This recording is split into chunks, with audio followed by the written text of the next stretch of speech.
Είμαι η Αναστασία Ζωγραφοπούλου. Εγώ λέγομαι Φουντή Ελένη. Ονομάζομαι Ελένη Δημοπούλου. Εγώ λέγομαι Ευαγγέλου Μάλαμα.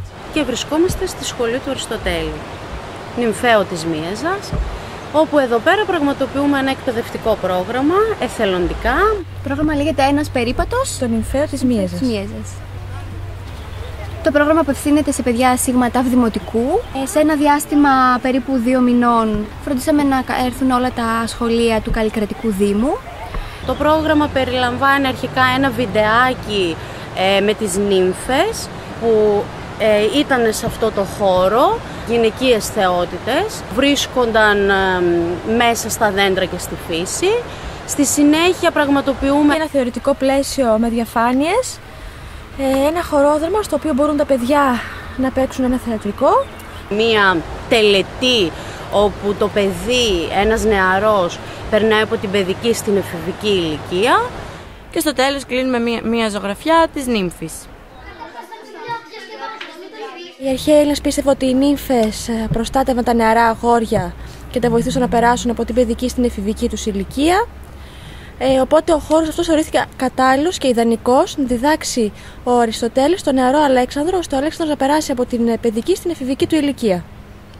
Ο Αριστοτέλης είναι γνωστός σε όλους μας φιλόσοφος. Δίδαξε φιλοσοφία και ήταν η αγάπη του η περιοχή αυτή, όπως και όλες οι ωραίες περιοχές που είναι κοντά στη φύση, γιατί αυτό που τον ενδιαφέρει είναι να έρθει ο άνθρωπος κοντά στη φύση και να διδάξει τη γνώση για τη φύση. Να διδαχθεί μέσα από αυτή. Η συμβολική αξία για μας σήμερα είναι ότι έχουμε χάσει λίγο την επαφή με το παρελθόν. Νομίζω ότι καλό είναι να κοιτάμε λίγο το παρελθόν μας, να κοιτάμε τις ρίζες μας και όλα αυτά να λειτουργούν ως θεμέλια.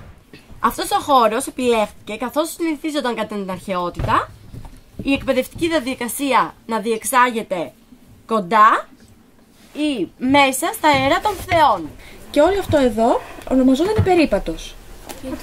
Οι μαθητές κάνανε εδώ πέρα μάθημα. Εάν έκανε πολύ κρύο ή έβρεχε, μπαίνανε μέσα στις σπηλιές. Το μάθημα γινόταν σε άμεση επαφή με τη φύση. Δεν είχαν πίνακες, ούτε διαφάνειες, ούτε προτζέκτορες για να βλέπουν αυτά που ήθελαν να διδαχθούν. Τα είχαν δίπλα τους. Γι' αυτό και λέμε ότι ο Αριστοτέλης δίδασκε βοτανολογία. Πήγαιναν, έπαιρναν το φυτό, το μελετούσαν, είδε τα ζώα, ζωολογία. Στην αρχαία Ελλάδα οι λέξεις παιδεία και εκπαίδευση ήταν συνώνυμες με τις λέξεις με την εργασία και την επιδεξιότητα. Δηλαδή προϋποθέτουν σωματική, πνευματική και ψυχική οριμότητα και χαρακτηρίζουν τη δράση και τη στάση του ανθρώπου σε όλες τις εκδηλώσεις της ζωής του. Και έτσι λοιπόν σωματικά και πνευματικά ήταν στο σχολείο μαζί. Θυμάστε ένα αρχαίο ρητό που λέγανε αρχαίοι Έλληνες? Νους υγιής, σώματι υγιής. Άρα λοιπόν τα μαθήματα δεν ήταν μόνο πνεύμα, γεωγραφία, κοσμολογία κλπ. Ήταν και ασκήσεις του σώματος.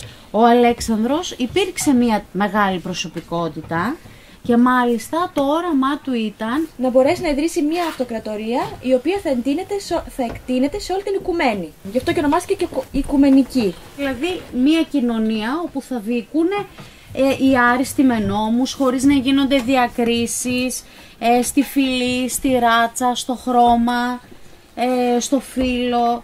Ήθελε να πετύχει την ειρήνη και τη συνεργασία των λαών. Ακόμα και σήμερα, λαοί όπως στη Λιβύη, στο Πακιστάν, στη Συρία, θεωρούν τιμή τους που ο Αλέξανδρος πέρασε από τα μέρη τους και κάποιοι είναι περήφανοι που μπορούν και λέγονται απόγονοί του. Η διδασκαλία του Αριστοτέλη έπαιξε πολύ μεγάλο ρόλο στην προσωπικότητα του Αλέξανδρου. Δηλαδή είναι πολύ σημαντικό το ότι ένας άνθρωπος που κατέκτησε τόσο μεγάλη περιοχή είχε κάτι καλό στο μυαλό του. Δεν είχε απλά να τους κατακτήσει και να τους υποδουλώσει. Ήθελε να κάνει κάτι καλύτερο, κάτι μεγαλύτερο. Προσπάθησε να παντρέψει την Δύση με την Ανατολή. Ποταμέ, ποταμέ, ποταμέ μαγικέ, στα νερά σου ο δρόμος κυλάει. Ποταμέ, ποταμέ, ποταμέ μαγικέ, στα νερά σου ο ζέφυρος παίζει. Ανασέλει ζωή που γλιστράει στη γη, το βυθό η σελήνη αναδεύει. Ανασέλει ζωή που γλιστράει στη γη, το βυθό η σελήνη αναδεύει. Το δικό μας εκπαιδευτικό πρόγραμμα νομίζω ότι φέρνει τα παιδιά κοντά στη φύση, φέρνει τα παιδιά κοντά στο συνδυασμό γνώσης θεωρίας και πράξης, γιατί έχουμε ένα θεωρητικό κομμάτι στο οποίο συμμετέχουν διαδραστικά, αλλά έχουμε και ένα πρακτικό κομμάτι στα οποία αυτά πρέπει να ενσαρκώσουν ρόλους, να συμμετέχουν, να μπουν στην ψυχολογία των παιδιών, των γονέων, των ιερέων, οι νύμφες, να δώσουν στοιχεία που οι άνθρωποι αποδίδουν στις θεότητες, το ανθρώπινο και το θεανθρώπινο που λέμε να ενωθούν. Νομίζω ότι κερδίζουν τα παιδιά από όλα αυτά, ότι τους μένει στην ψυχούλα τους και στο μυαλό τους, θα τους μείνουν κομμάτια. Και όλο αυτό γίνεται σε άμεση επαφή με τη φύση.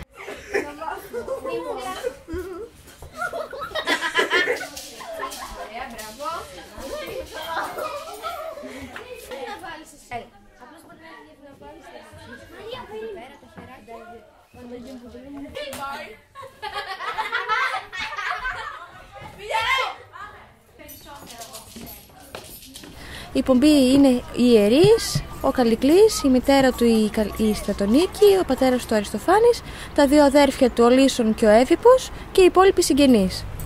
Ξεκινάνε από το σπίτι, σιγά σιγά σαν πομπή, με βηματισμό και με την υπόκρουση κάποιων μουσικών οργάνων, πλησιάζουν στο βωμό του νυμφαίου της Μίεζας.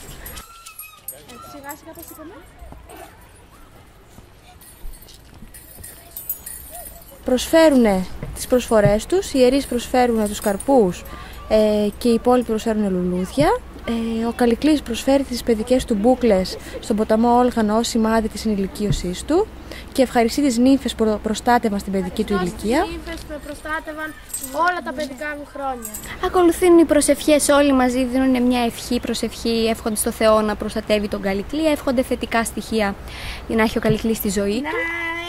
Καλά εφηβικά χρόνια. Και μετά ακολουθεί ένα γλέντι, θα το λέγαμε εμείς στη σημερινή εποχή.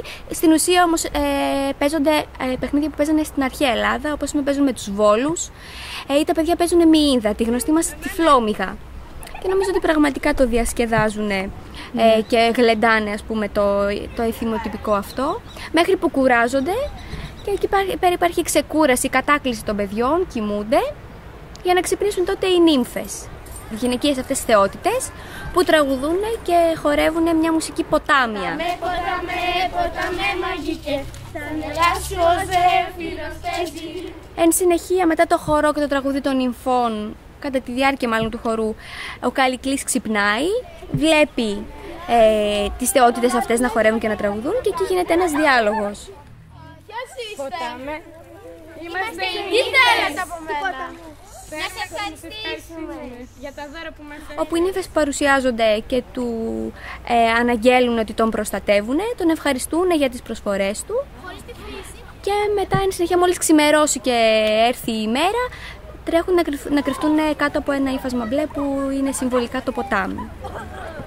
Ο Καλυκλής αισθησμένος ξυπνάει όλους τους υπόλοιπους να τους διηγηθεί τι έγινε το βράδυ. Εκεί που κοιμόμουν με ξύπνησε μία νύφη και άρχισαν να χορεύουν γύρω μου άλλες 10. Αφού όμως κανείς δεν είδε τίποτα ούτε άκουσε κάτι, δεν πιστεύουν τον Καλυκλή, ο οποίος ορκίζεται στα άστρα ώστε να τους πείσει ότι όντως όλο αυτό που έγινε είναι αληθινό. Λες ρε ψεύτη. Ορκίζομαι στα άστρα. Ορκίζομαι στα άστρα, τι είδα. Τότε οι ιερείς, αφού ακούν τον Καλυκλή να ορκίζεται στα άστρα και όπως πίστευαν παλαιότερα οι αρχαίοι Έλληνες, τα άστρα είχαν ψυχή και ήταν ιερά, δεν θα λέει ψέματα, θα λέει αλήθεια και τον πιστεύουν. Και εκεί κλείνει το έργο η ιέρια. Ασημένιες οι νύμφες, ήδη κοιμούνται, ξημερώνει πρωί για την ίδια τη ζωή. Της ημέρας το φως ευτυχία σφαίρει. Ευτυχία λοιπόν να σφαίρει σε όλους αυτή η τελετή, παιδιά. Να χειροκροτήσουμε οι νύμφες, τα παιδιά και τα παιδιά της νύμφες.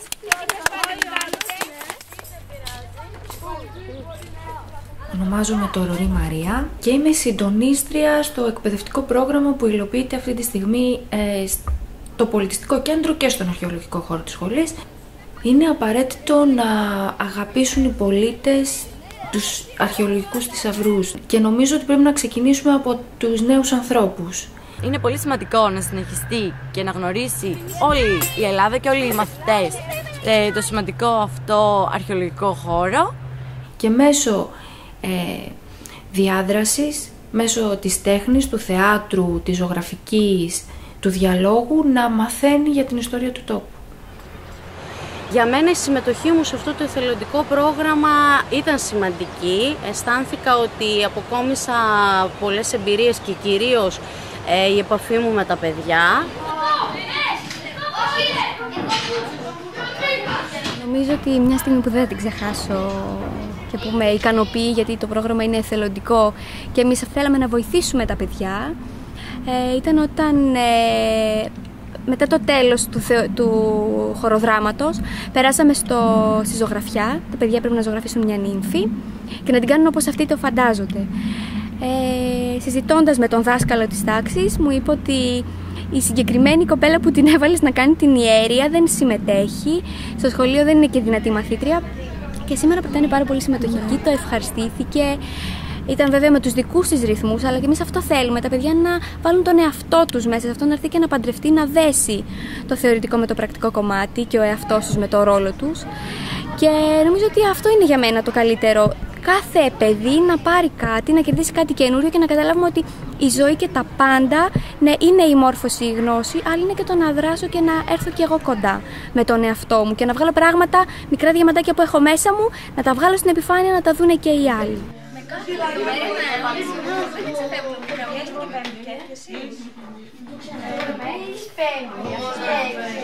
Αυτό που θα μου μείνει από όλο το πρόγραμμα είναι η ενέργεια των παιδιών και η αγάπη που μας έδειξαν, μας εμπιστεύτηκαν, και θα θυμάμαι αυτές τις όμορφες φατσούλες οι οποίες χαμογελούσαν και αντιδρούσαν στα λεγόμενα και στις δράσεις και στα τραγούδια που είχαν.